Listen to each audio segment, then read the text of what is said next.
ચોટીલામાં આંગણવાડીની બહેનોને બજેટની હોળી પ્રગટાવી 100થી વધુ બહેનોએ બજેટનો કર્યો બહિષ્કાર।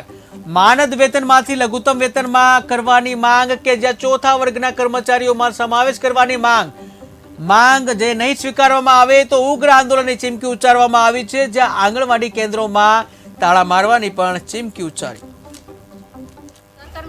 માંગ છે કે 2024 ફેબ્રુઆરીમાં જે બજેટ બહાર પાડ્યું છે એમાં અમારો સમાવેશ કરવામાં આવ્યો નથી। માનવ વેતનમાંથી અમને લઘુત્તમ વેતન આપો અને ચોથા વર્ગમાં અમારો સમાવેશ કરો, જેથી અમે નાના પાયાના બાળકોને તૈયાર કરીને અમે આગળ મોકલીએ છીએ, પણ અમારી ગણના ક્યાંય થતી નથી। અને મોદી સાહેબ જ્યારે બજેટ બહાર પાડે છે તેમાં અમારો બહિષ્કાર કરવામાં આવે। અમારી સરકારમાં સામે એ માંગ છે કે 2024 ફેબ્રુઆરીમાં જે બજેટ બહાર પાડ્યું છે એમાં અમારો સમાવેશ કરવામાં આવ્યો નથી। માનવ વેતનમાંથી અમને લઘુત્તમ વેતન આપો અને ચોથા વર્ગમાં અમારો સમાવેશ કરો, જેથી અમે નાના પાયાના બાળકોને તૈયાર કરીને અમે આગળ મોકલીએ છીએ, પણ અમારી ગણના ક્યાંય થતી નથી। અને મોદી સાહેબ જ્યારે બજેટ બહાર પાડે છે તેમાં અમારો બહિષ્કાર કરવામાં આવે છે। અમારી સરકારમાં